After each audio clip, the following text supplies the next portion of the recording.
Okay, I clicked the button. Am I live? It says it's live. All right, well, let's give them a couple of minutes then. Yeah. I see 2 viewers. 8. Oh, we're climbing.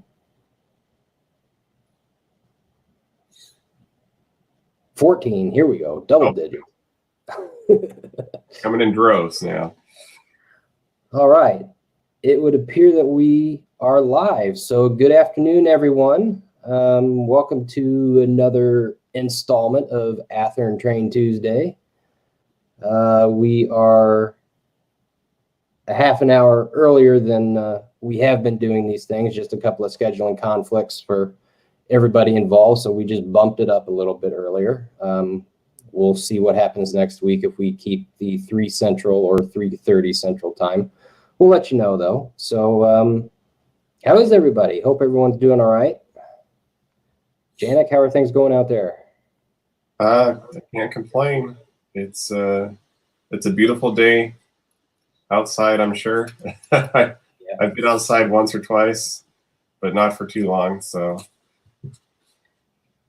yep, we've been having some weather systems here in central Illinois, so it's been kind of overcast. I've been checking out a couple of the virtual railfan cams for a little bit later, and Galesburg and Fort Madison and La Plata. It just rain coming down in droves. So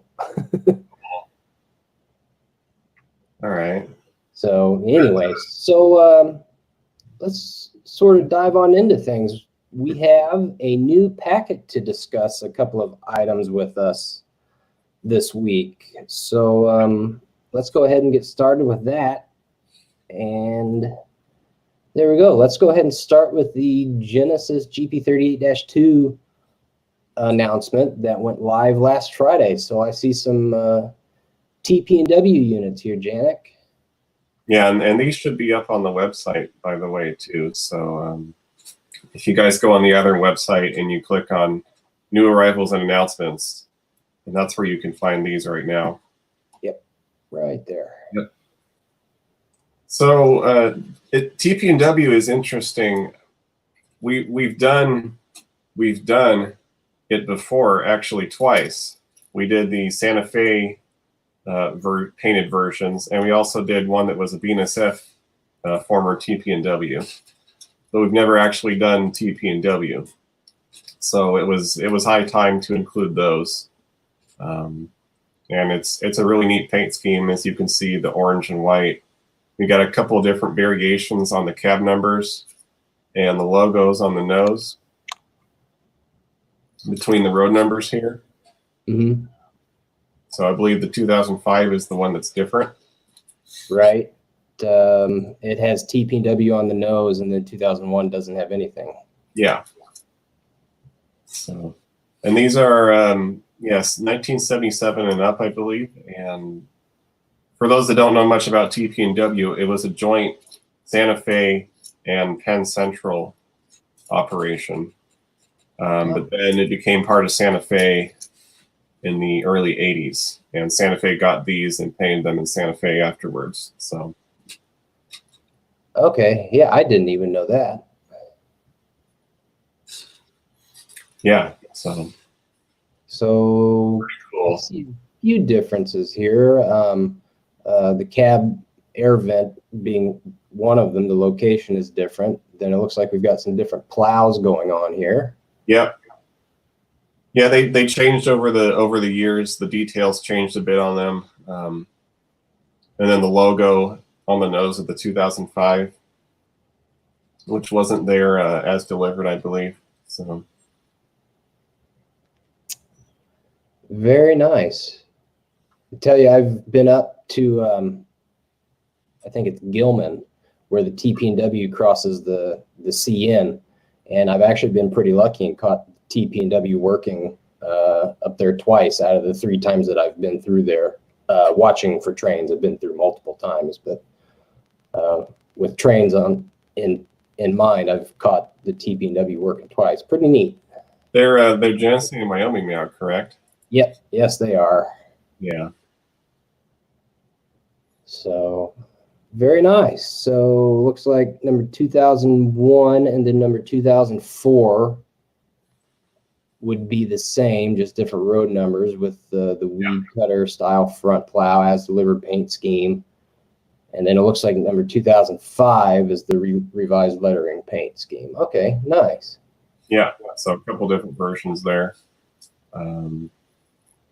Somebody was asking if we're going to do the version that had the Santa Fe logo on it, but to my knowledge, that was around for less than a year.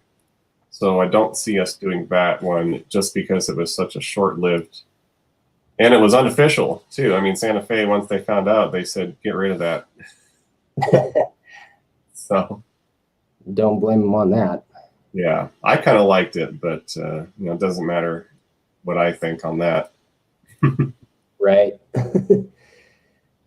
All right. Looks like we got some Missouri Pacific here. This is our little hint to George there at Soundtracks. Yes. Just the Buzzsaw logo on the cab, it looks like, so nothing on the long hood. Yeah, I didn't work on these myself, but my understanding is that they were early production units, so 72 and up. There's George now. I think he approves. I think he does too. So, but yeah, you can see these are, they got the 4-stack exhaust, which is a Mopac trademark feature. Just the buzzsaw on the cab on these units with the chevrons on the ends, and Mopac standard no dynamic brakes. So looks like we got something special on the exhaust, because that's not just a traditional EMD stack. Do we have a spark arrestor on the exhaust? Yeah, they have the 4 spark arrestors on them, and that's how they come out of the box. Okay, great. So per prototype then. Yep, exactly. And, all right, so it looks like 2031 and 2046 are as delivered in 1972, and then 2088 is a phase 1B body. So that'll have the closer fan spacing, and it's got different trucks on it. So it's a different production phase unit, and apparently it lasted into the UP merger. Okay, so George is telling us that something about the exhaust, liberated exhaust. I'm not sure if that's official or not. I've heard it before. I think that's the correct terminology for it. So okay. But yeah, these will be good for Mopac basically up until the end. So okay. 82 and beyond, if you're into that sort of thing. I'm sure that well, like it says, the 2088 lasted, it never got repainted. So okay. And we have the typical, I just finished modeling those. I knew you would announce them after that, from Zach Pumphrey. Well, he says 2103. So we're offering 2031. Maybe that's what he meant to type, but yeah. Anyway, sorry about that if we duplicated your numbers, Zach. So there's your Mopac for the month, guys. Let's see. Canadian National. Where's Hans Gruber at? Is he in here? Yeah, he would be into these for sure. So these are XIC units for the CN. So yeah, and these are going to be late 2000s and up. So these are with the web address logo and ditch lights front and rear. And okay, so pilot mounted ditch lights on the rear. Okay. Yeah, and I didn't work on these myself, but as you can see, they're all kind of different. They've got different horns, and the fan spacing is different from number to number. That group of GM&O units, because these are ex-GM&O, actually. Right. And that group of GM&O units had 2 different fan spacings on it. They actually changed the fan spacing right in the middle of the order. So That's odd to do it right in the middle of the order. yeah.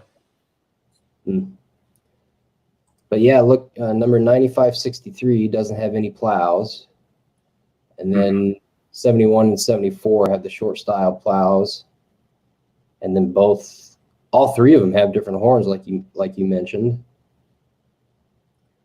Yeah, they could have an old IC horn on it, or a CN horn, and a Leslie 5 chime on the 9574. I don't know where that might have come from. That could have come from ICG actually. So Okay, very nice. I've seen a few of those running around here on the Champaign and Chicago sub. okay. So heck, I might even have photos of some of these somewhere. Sorry, Jack. I should have asked you. Should have told me. So next, Sioux Line. We got the Sioux Line guys this time. Yes, we did. And so the red Sioux Line lettering on the body, do you know much about that? Because I always knew that they were black. I didn't know that they had done the red lettering on the body. Well, I actually don't know much about the red. What I believe is the case is it was a short-lived experimental type of thing, but I'm sure someone else on here can correct me. It wasn't on a lot of locomotives, and it wasn't in use for a while. It wasn't in use for very long, I should say. But these were delivered with the red in '77. Right. And this is the first time we've done the red on Genesis. So yeah, whenever I was over in Marion, Ohio, gosh, 3 years ago now, for their RPM, I was talking to a couple of the guys over there, and one guy in particular was asking for the Sioux line with the red lettering on it, and that was sort of the first time I had ever heard about it. So, but then I see number 4407 has the Sioux line style non-dynamic brake housing with the split compartment doors. And I don't know if that was added by Sioux Line or if that was an EMD option that they ordered. Somebody can correct me on that, some of the Sioux Line guys, but we do have the correct part for that. It's got the doors and the additional lifting lugs on the roof. So we're going to do that one. Okay, great, because I know we've used that dynamic before on the Candy Apple Red units. Yeah, we've done Sioux before with that detail, so I think these are the same version. Right.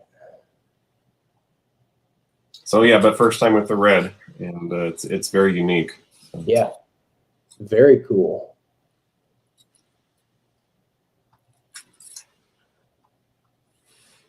And then we have some Union Pacific units, and these look to all be RCLs, aren't they? Well, some of them are. I actually don't know which ones. It looks like they're all RCL. But guys, I'm going to look into that actually myself. Or I have to check with Jack on that one. Okay. But and, go ahead. Just so everyone knows, Jack is a fellow coworker out in Long Beach. He's one of the researchers, and he did the research on this. So there actually is a Jack. We're not just naming somebody to pass it off. Yeah. So anyway, overall on these are definitely modern era. In the last 10 years would be the era for these. They're former everything. MKT, former Mopac for the 643 and 700, and another former MKT unit. So that means the details are going to be all over the place on these.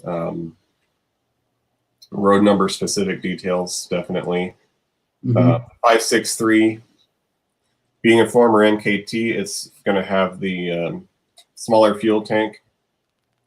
and it will be dynamic, brake equipped, as you can see. UP, I believe, gave it the force deck exhaust because that was not an MKT feature. That's a UP feature. Right. Yeah, I noticed somebody had made a comment asking about the exhaust on the UP unit, so that's good to know that we did verify that and did it per prototype images of 563. So yeah, definitely. So let's see. It's got the spare knuckles on the rear pilot. That's a pretty standard UP feature since the 90s. Actually, it's been on pretty much everything. Mm-hmm. And got the big UP style plow on the front and rear ditch lights, and it's got the strobes, of course, up on the cab. And if you end up buying the sound version of these, it's really cool. Not only do the strobes strobe, but they are slightly out of sync with each other. And if you've ever seen one of these in person, that is how they are. They're not synced up. They just kind of flash at slightly different speeds. So, Okay, cool. Yeah, because the strobes they're electrically exciting the gas that's in there, and it just goes off randomly to get that strobe effect. So, right, very cool. Not like the old Amtraks where they were in sync with each other. Right. So there's some modern UP power for your locals. We see these going through Colton. I've seen them in Downey, and going behind the club in Norwalk. I've seen one of these there as well. So they're all over the place. Very nice. And then next, it looks like we got some Canadian Pacific road units. Wow, switch units. Four axle. Matt. Wow. Jeeps. Jeeps. That's the word. There you go. Oh, it's only Tuesday. So yeah, the 4405 is definitely a former Sioux Line unit because it's non-dynamic with the winterization hatch there. Same order number as the Sioux Line units that we just talked about. In fact, I think. Oh yeah. I believe so. Don't quote me on that. Yeah, it looks like 4405 and 4422 are ex-Sioux Line. Sioux style non-dynamic brake housing. Mm-hmm. So these again are modern era units. You can see the 4405 actually has an E-bell that they retrofitted on there. Yep. Which will be really cool because we'll get the E-bell sound on that sound encoder as well. Right. Be accurate for those. And front ditch lights on these. Rear ditch lights, not a Canadian Pacific thing that I would see. I don't really see them doing rear ditch lights. So, and then a couple versions of the Beaver logo as well. 4405 being the new Beaver, which is quite different than the old Beaver that you see on the 4513 there. So. Yeah, the new Beaver scheme is just monochrome, one color, and I mean it's easier to apply to the actual prototype. Yeah, they don't have to print it; they can just cut it out of one color of vinyl and then apply it. But so this is the new Beaver, and then the old Beaver logo has all the shading and the gradients in it. So that would be a quote unquote printed logo. So yeah. And we've done CP before in Genesis, but we haven't done the Beaver. So this is the first time with both versions of the Beaver on these. So okay, and so again, to reiterate, these are ex-Sioux Line and ex-Milwaukee units. These are not GMD units. Right. These came from all over the place. Right. Roads that were acquired by CP. So right. So these are not like the ones that were just delivered. Right. So, but some other little prototype differences. I mean, number board colors are different. Yep. Looks like the rear headlight housing on 4513 is different. You got the different frame stripe patterns as well. Yep. So that'll be really cool if you buy a pair of these. They'll be quite different from each other, and it'll look neat. Yeah. Together. So very nice. Got some good variation going on in there. Yeah. That's the thing with these modern engines. They are just, everyone is one of a kind. Cool. Oh, wait a minute. We're not done. So we talked about 9563 last week, and then you mentioned that we had a couple of other surprises in store. So looks like the surprises would be the gray and orange striped paint scheme here, huh? Yes. I figured if we're going to do ICG, we should probably do both schemes. Seems to be like, as far as what guys prefer, it's about 50-50, one or the other. So why not give a pair of each to make everybody happy? We haven't done either version before. So this will be the first time for ICG in either one of these schemes. These particular units are former GM&O. They are not original ICG. As we said last week, we need to tool up a dynamic brake patch in order to do those units. But these we can do accurately. So that's what we decided to do. Okay. So, well, yeah, like you mentioned, they're ex-GM&O units. So the only difference between original IC units was the dynamic, I guess? They also had a tri-light cluster on the number board. That's right. Which I think we should tool that up as well. So I agree, because we could use it on other new projects that I have rolling around in my head. Don't tell Rob. Okay, I won't. One thing I want to say about the oranges here, I'm in discussion with Dan Kohlberg about the oranges, and he actually sent me some of his paint chips. I know on the screen these two oranges look like they're way different, but when the models come out, they won't be quite that exaggerated. Okay, so then we need to, whenever we get those color chips back, and especially when we get some deco samples, we need to try to inform everyone of what those are going to look like. Do you happen to have those color chips handy? What's that? Do you happen to have those color chips handy? I will be going into the office today to collect them. Okay. But they're probably going to go straight to the factory so that they can get sprayed and matched. So, but once I get those, I can show them off to the world. So, all right. So yeah, sort of to back up Janek's point, we have been working with some very prominent IC modelers and experts. So the colors on our PDFs are not exactly true to what the model representation will be. But we do have actual IC color chips that we will be batching to. So don't let the color on the PDF sway you that much. So yeah, exactly. It's just a guide. Your screen may be different than ours, so keep that in mind as well. So. Right. But anyways, on these, just to go over the details, the orange and white is a late 70s unit. It still has the footboards. The handrails are all solid color. They haven't been painted with the contrasting verticals yet. And that'll be for 9563 and 9567. And the other two units are more early 80s.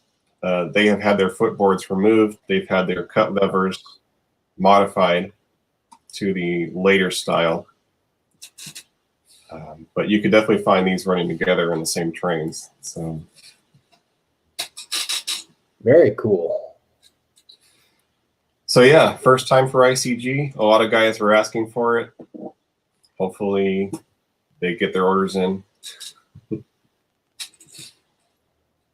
All right, so that covers the GP38-2 announcements for this month. So we've got TP&W, like we discussed earlier. We've got Mopac. We've got some CN XIC repaints, which the IC units were former GM&O units. Mm-hmm. And then Sioux Line, and then some UP with RCL features on them, and then Canadian Pacific and Illinois Central Gulf. So that's the new Genesis GP38-2 announcement that went live last Friday, and your pre-orders are due on July 31st. All right. I'm probably going to pick up one of the TP&W units, and I will throw it in with some Penn Central units and maybe a Santa Fe one, and make a neat little set of power. So, cool. Have to share some photos of that. Yeah, definitely. All right, what else do we have in the new announcement packet, Janek? Well, I think you had the Berwicks that we wanted to take a glance at. Yep, we'll take a quick look here at the Berwick boxcars, and these are RTR cars. Mm-hmm.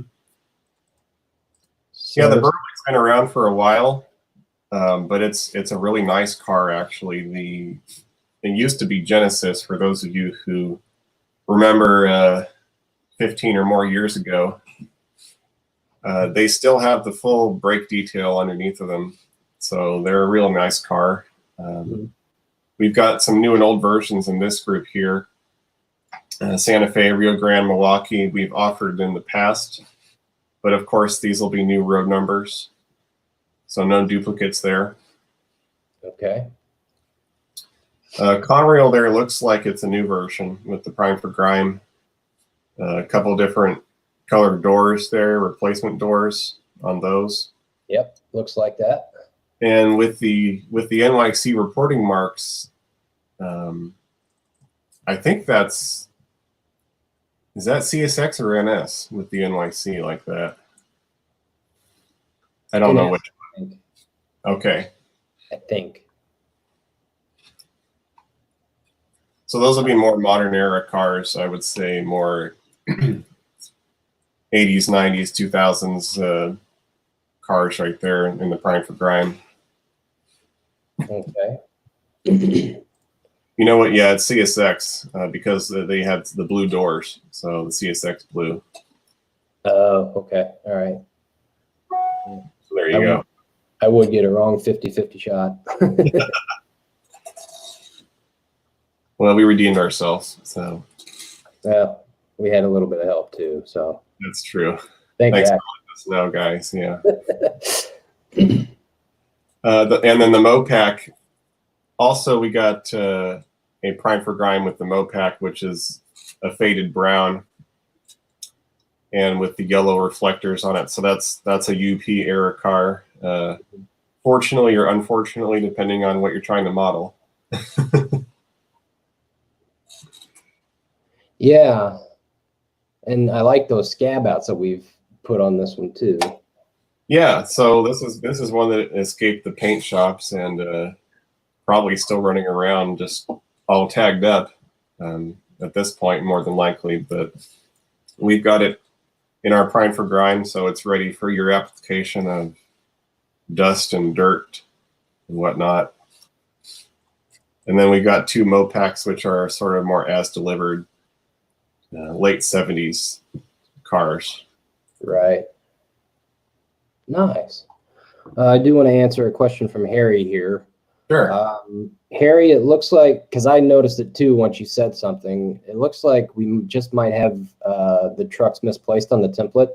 No tooling changes have been made to this car. We've run it numerous times, so it'll be the same truck spacing as previous production. So we'll look into the art and the truck spacing on the artwork and try to get it adjusted. So thanks for letting us know.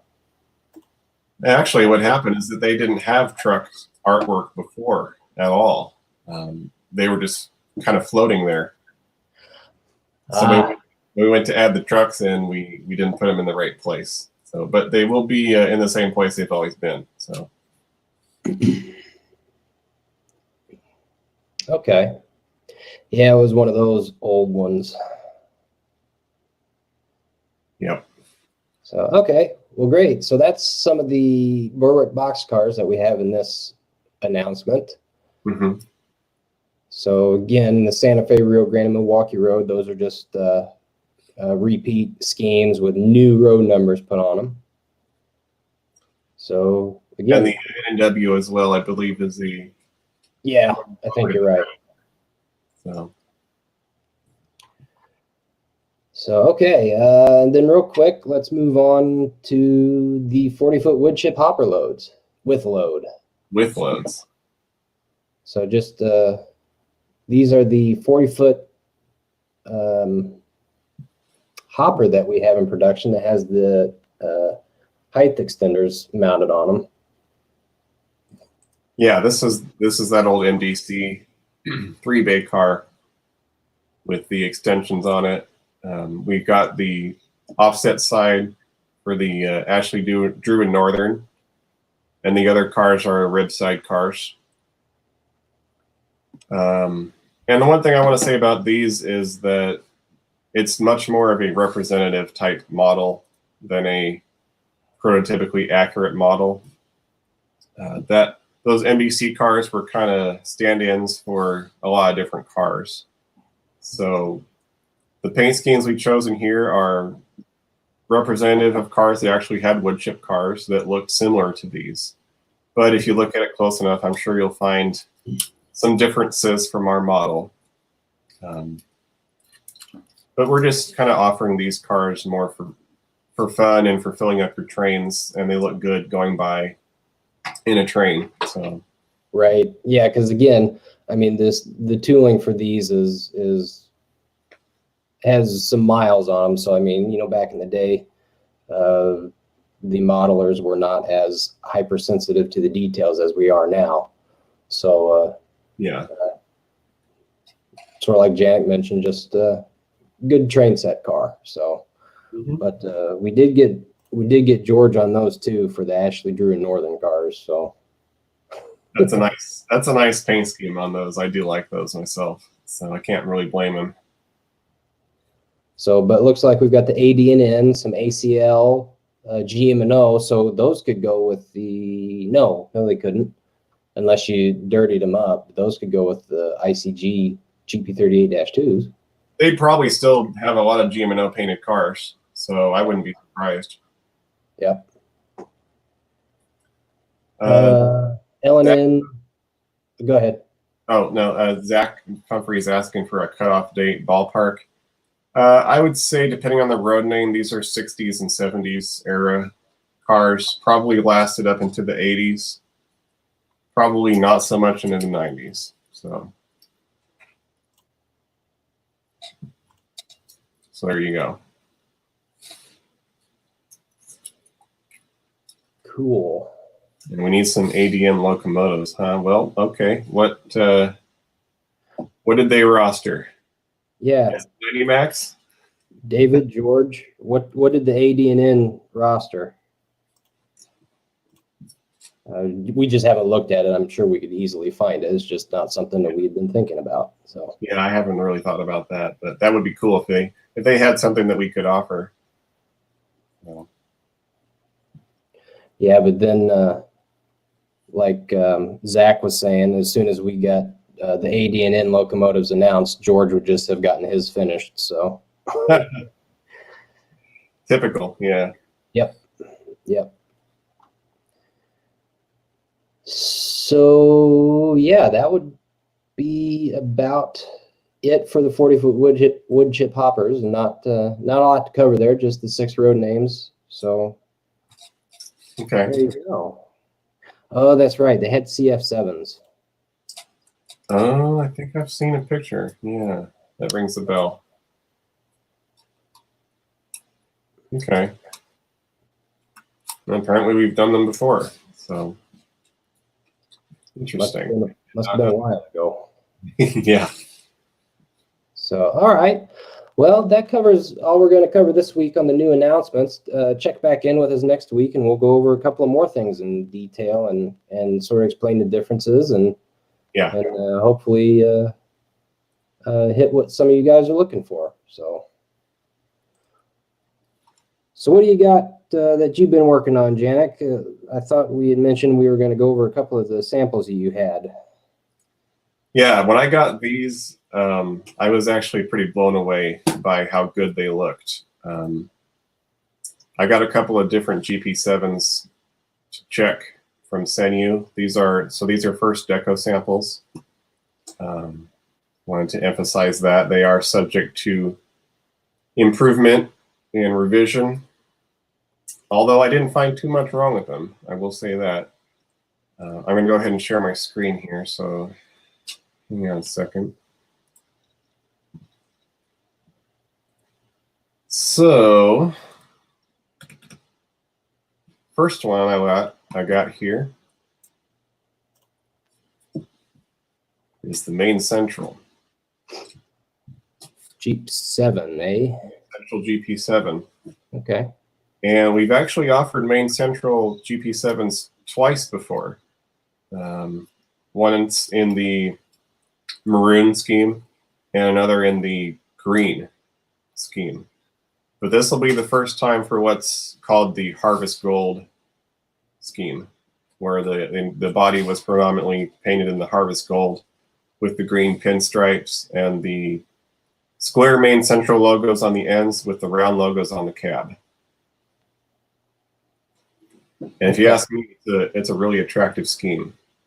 Yeah. I know our buddy Tim Swinton up there at Main Model Works. I know he'll be all over these guys. I'm tempted myself to pick up a couple of these just to run a local freight or something. Here's the top view.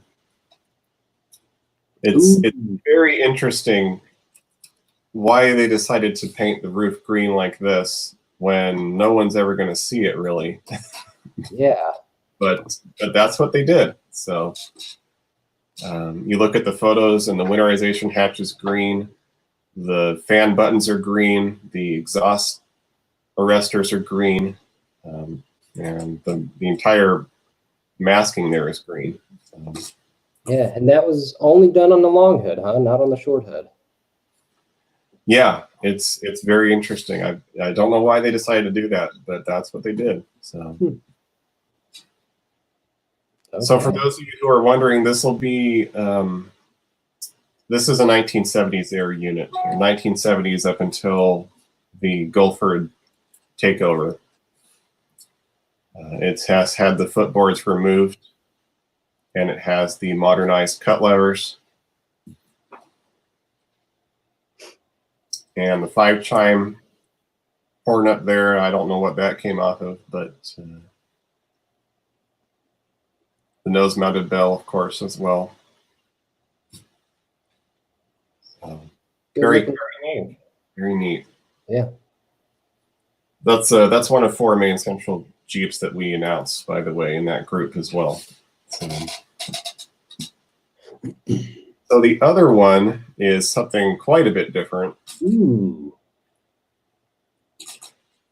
This is a GP7U, former Santa Fe rebuild, painted up in Cargill.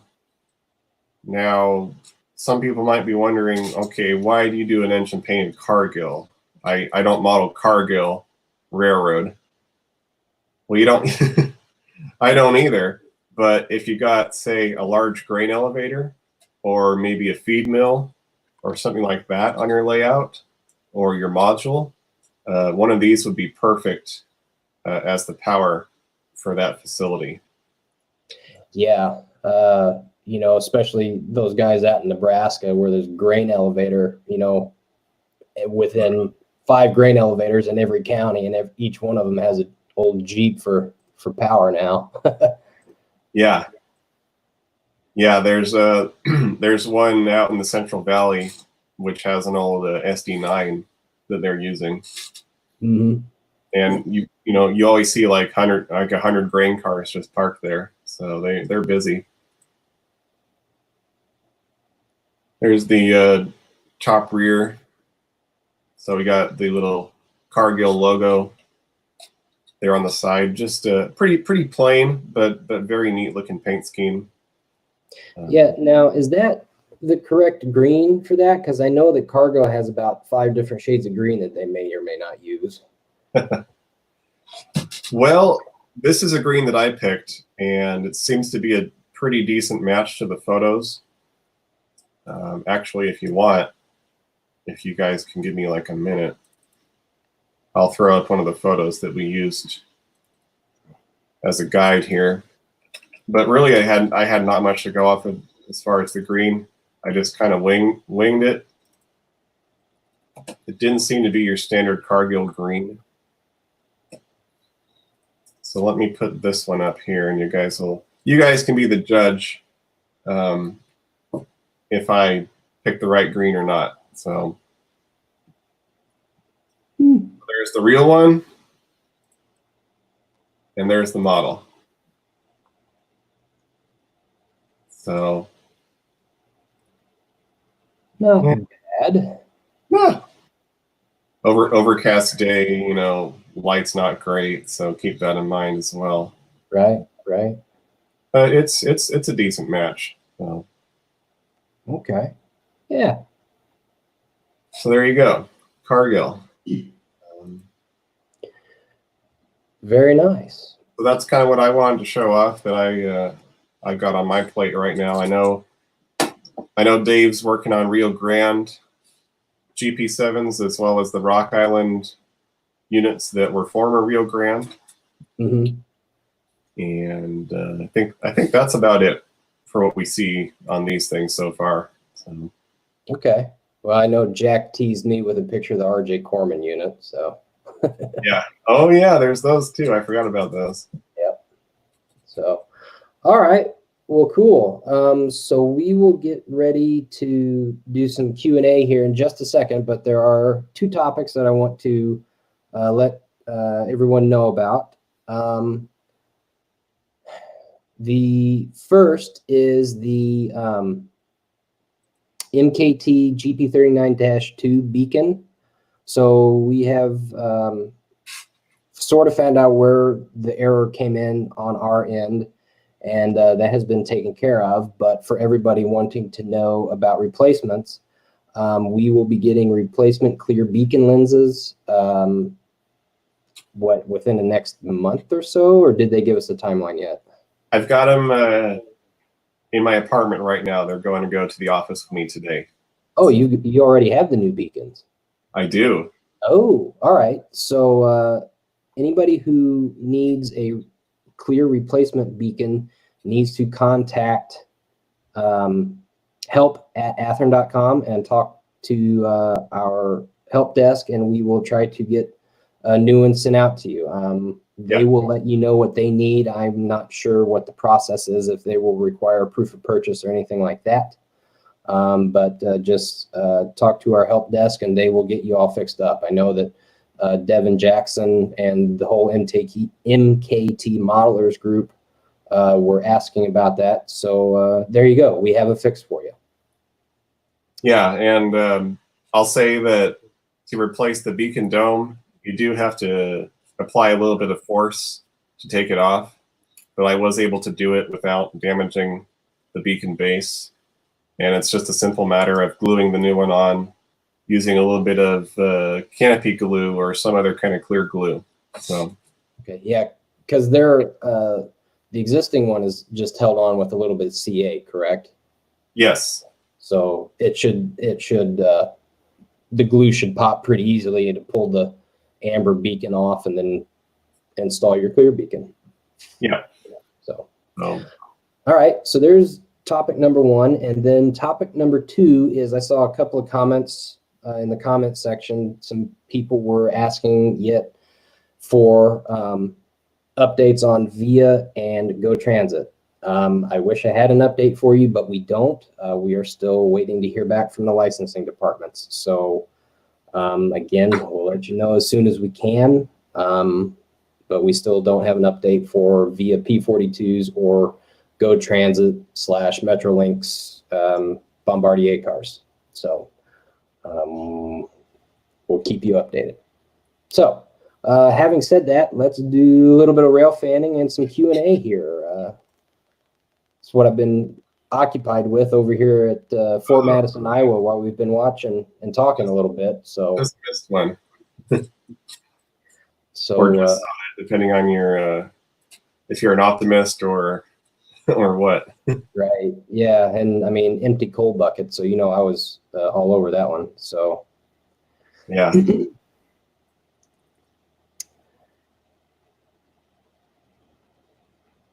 So all right, well, let's go ahead and talk about this one, Janek. Maybe we can get something back to Noah, and we can find out what's going on here. How come the new run of X Clinchfield 45-2s have the wrong color blue? The stealth ones are correct, but the X Conrail ones have the old navy blue, which is not correct. Just curious. So we didn't do those as like a prime for grime or something, did we? They are prime for grime. Okay, and so therefore the prime for grime we selected a different color blue as a starting point for weathering and fading, or what's the story on that one? Well, I'm going to say I don't think that's the case. Okay. I think what happened with those is that we received the updated CSX color chips while those were at the factory basically being produced on the line. And so we wanted to change the color on all of them, but actually the only ones that we were in time to change was the gray and blue units. Okay. So that's just a question of timing on those. Right. And I can say to Noah that we plan to use the updated colors going forward on CSX models in the future. But with those, unfortunately, it happened at such a time we couldn't get it done on all of them before they were released. Right. And I mean, that's the difficult thing about some of these updates is the factory production has to keep going. We can't stop it. And so since these are all hand assembled, some of them were already painted, some of them were waiting to get painted. And so it sounds like the X Clinchfield units had already been painted while the CSX units had not been painted yet. So right. Is just like Janek mentioned, it was a timing thing. So moving forward, we will have the correct blue, but unfortunately, we didn't get it in time for the Clinchfield units. So yeah, and actually, not only do we have a updated blue, we have an updated gray and yellow for CSX as well. So you'll see a big difference next time we do something in YN1 or YN2. Good news. Yeah. Keenan Menard, did I get your email replies about the Bombardier cars? Yes, I did. Thank you for sending those along. Let's see. Harry, could you clarify, is LA Metrolink still subject to licensing approval in addition to... So no, Harry. And see, that's where this gets a little dicey is Metrolink with a K is fine. We don't have any licensing issues with them. Southern, SCAX, Southern California, I'm not sure. But, yeah, it's SCAX, yeah. So Metrolink is fine. Everything is good to go. The Go Transit, their parent company is Metrolinx with an X. Mm-hmm. They are the ones that we are still awaiting licensing information from. So Metrolink in California is okay. Metrolinx up in Canada for Go Transit is not okay at this time, but we're hopeful. Yeah, we're very hopeful for that. Let's see. More West Coast Express. So would that go on the Bombardier cars, Janek? Yeah, that's on a Bombardier car, and I forget where those guys are running. I believe they're up in Canada, the west coast of Canada. So, and it's been a while for those. Cool. Colin Woolley, hi from the UK. Hello. Regarding RTR 39s and 40s in the Genesis 60M.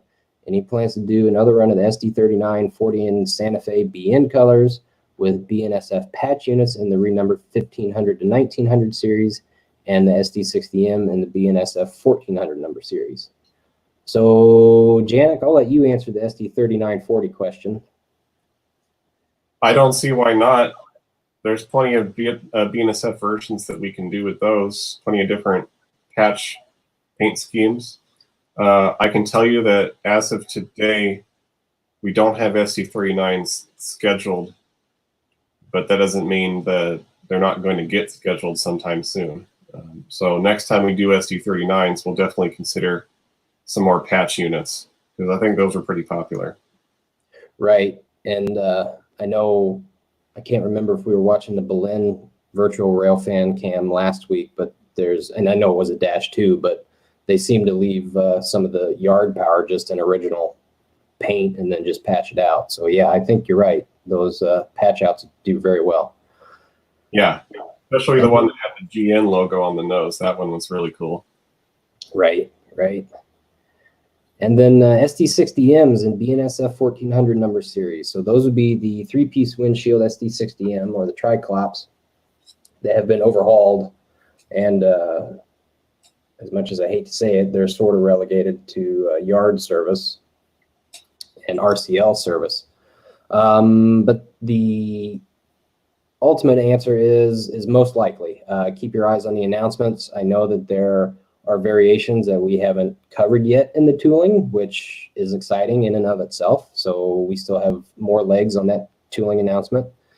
So yeah, just keep your eyes on the next announcement for the SD60M with the Triclops windshield. You will probably be happy. They got PRLX as well that we could do with those, right? Do they? Or is it no, it's CBTX or something. I've seen one of them. Yeah, they're in BN paint, CEFX, aren't they? Yeah. Yeah. So yeah, there's still plenty of room to work on those. So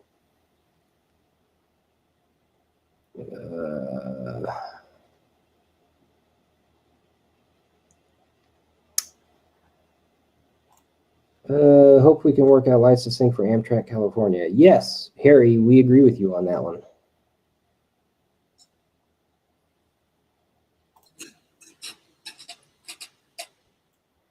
Any additional runs of SD60Es on the horizon? So I don't think we've got anything in the works right now for SD60Es.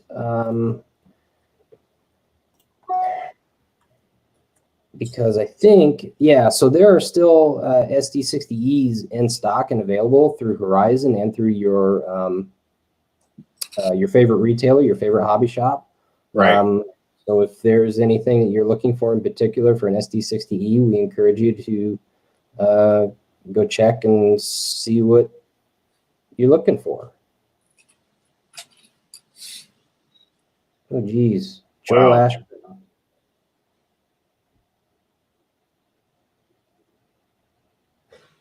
Maybe there was a delay on his internet or something. Yeah, it could be. James DeLuna, SD70AHs and 8900, 9000, 9100 series. More than likely, that would come whenever we make the announcement for the next run of SD70 ACEs. The AH is just the moniker that UP uses on them, but it's just an ACE. So more than likely, just keep your eye on the announcement. So. And we've already done those. We did the 9088. And yeah, that's right. Whenever the George Bush funeral train ran, we did the 9000 series that ran with 4141 and 1943. Yeah, so that would be pretty easy to do those again. Mm-hmm. How are the Genesis UPCA 8s doing?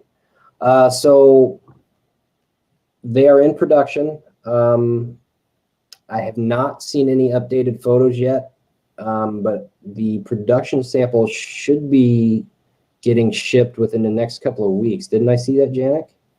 Yeah, they're going to get sent straight to Matt for review, and it's all the road names in that group, so not just the UP. So I imagine at that time we'll have plenty of photos and details to share. So yeah, and you can bet that we'll talk about them. We actually, whenever those come in, we might do a little bit longer of a show just so we can and have some decent enough time to talk about all that sort of stuff. So yeah, exactly. SP Scotty, how about SD45s, post-commute, late 1980s freight pool, possibly primed for grime? Yeah, if you're talking about SP SDP45s, that's pretty much the only version that we have not done yet. Would be sort of a mid to late 1980s version. So I would expect to see that next time that we do those locomotives, which is, I don't know when at this point. yeah, because we did some not that long ago, didn't we? Yeah, I want to say it was 16 or 17. So probably give it a couple more years, maybe one or two, before we come back and hit those again. But definitely look for those next time. Right. Okay. Second run of NS SD70 ACEs. Second run is long sold out. I don't know what number run we're on now. But we will be doing more NS SD70 ACEs. You can rest assured of that. So that will be whenever we make an announcement later this year. There's just so many that we could do that we've been getting requests for. Hopefully they'll make the cut and you'll be happy. So yeah, because I know we've been getting a lot of requests for some UP heritage units. Mm-hmm. We've been getting a lot of requests for just regular UP. We've been getting there. I thought I saw somebody asking for some specific road number series of some BNSF. And then of course, there's some now that have gone off secondhand to new owners with new paint schemes. Yeah. So I'd really like to do that Vermont red and white painted one that they have. Yeah.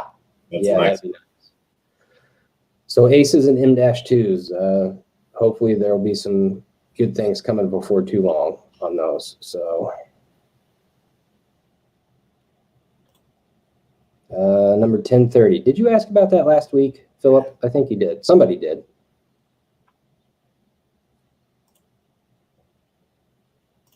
Yeah. Do you guys consider a Genesis BL2? Consider it, sure. As to how high up on the list it is, I will say it's probably not going to be very high for a little while. That's a unique locomotive, not a ton of prototypes out there. What road name would you be looking for on the BL2? I would almost categorize that with a GG1. Almost. Same frame and trucks as an F unit though, so we do get a little potential crossover from that. Right.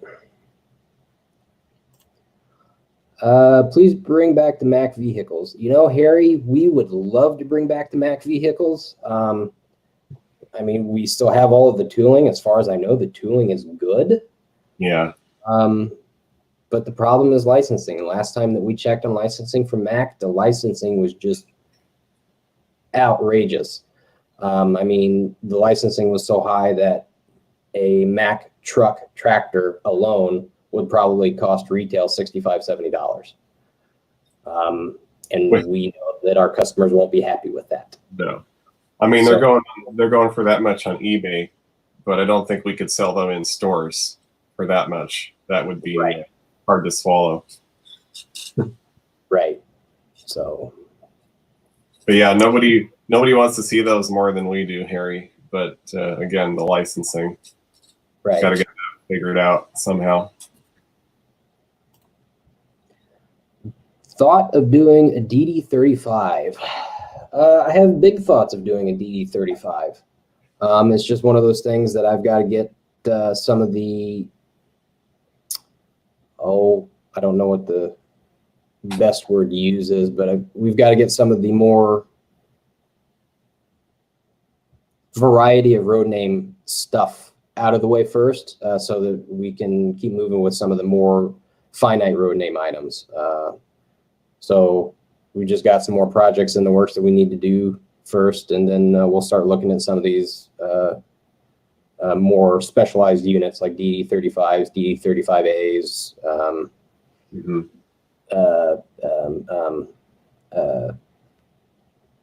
SDP40s, that type of stuff. So not saying no, just a little further down the line. So Genesis BC Rail C30-7s. Again, I'm going to go back to my generic response about GEs, and we have a lot of GEs in the pipeline. So hopefully we'll hit what you're looking for. NSSD70 ACC's yellow sonic bonnet. That would be a good one to do. We have a lot of the bones already. We have the underframe and the trucks and the drive and all that type of stuff. It's just one of those things I have to get to it. So again, I mean, it all just takes time. When Matt figures out how to clone himself, then we'll be in a lot better shape. But we're not quite there yet. Yeah, I don't know. Could you handle 2 of me, Janek? Well, you'd be twice as productive, but you'd ask me twice as many questions. So I don't know. Yeah. How masochistic do you feel today? I got one after you. So all right. Any possibility of an SD40-2 RTR sound ready frame like the SD41? That's a definite possibility. What color underframe do you need it to be? Do you need it to be black? Do you need it to be silver? And are you wanting it with the sound decoder or just DC ready to go with sound? It's a definite possibility because it would be a very simple update to put sound in the old, even the old blue box models for that matter. So yeah, definitely something to consider. yeah, especially if we can tag it on with a run of SD40-2s that are already built. So right. 2 comments above that one. Dominic Rini is asking for leasing company SD40s and 45s, FURX, CITX, HLCX. I am actually currently looking into the SD40s in FURX. Those green and silver units, those are really neat. I would like us to do them. And I am currently looking into it. So I might have a couple of photos for you then, because okay, there were some whenever I was on doing an on-site R&D project. So I think I got some good photos of them. So remind me and I'll go digging. Okay. Now, sorry, Matt, but this train in the background here, is this going to curve around and come by us? Is that how it works? Right. So this is just came out of Illinois and is crossing the river into Fort Madison, Iowa. This is the Mississippi River right here, and it crosses and then comes around and swings back in front of us here. That's pretty cool. Nice. So, and this is still an active rotating swing bridge. And I thought I was reading the other day that bridge traffic actually has the right of way. So, oh, really? That's unusual. Yeah. So the railroad stops whenever there's barge traffic that has to go through. Okay. Well, must be a lot of boats then. Yeah, it's actually pretty neat because whenever that bridge spins, sometimes whoever's operating the camera for virtual rail fan will zoom in and watch the bridge move. Okay. So cool.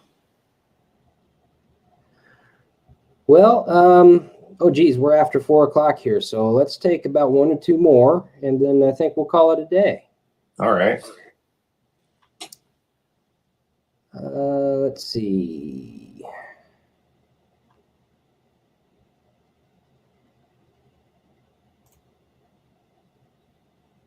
It moved on me, but I'll answer the question anyway. Any new international caboose announcements coming in the next few months? So the short answer is yes. And I think I might just leave it there. Well, if you count FGE cabooses, we just announced CSX and Chessie and B&O. But those were technically not international, so maybe he's not counting those. That could be.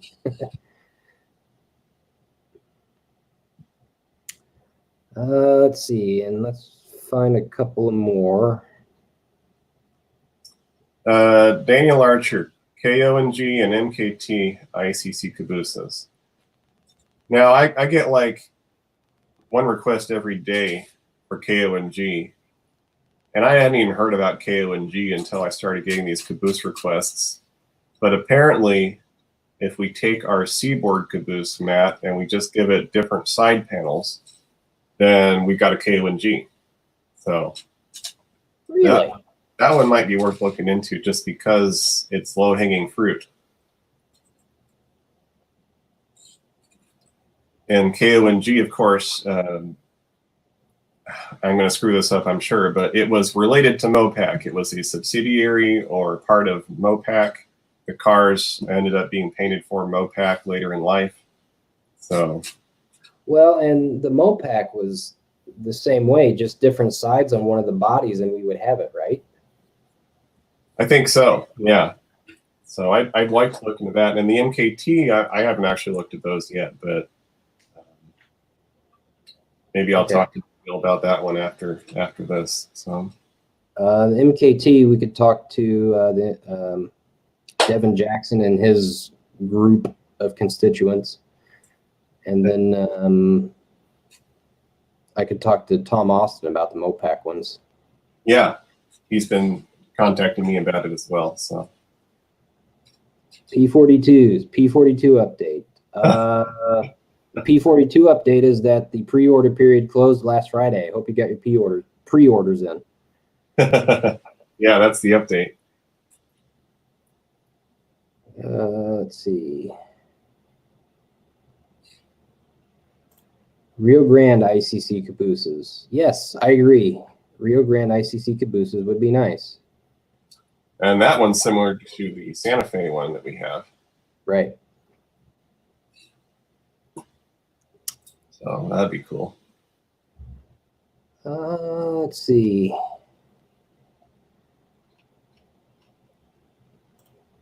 Okay, good. Then you're in good shape, Jacob. Excellent. Well, I think we can go ahead and call it a day, Janek. We've spent a little bit longer time here today, but that's always all right. We've always got good stuff to talk about, and I think everybody really enjoys it. So I think having said that, guys, I think we'll talk to you next week, and stay safe out there. Wash your hands. Yep. And keep on modeling. So. And we'll see you all next week around the same time. So stay tuned. All right. Thanks for joining, everyone. Have a great day.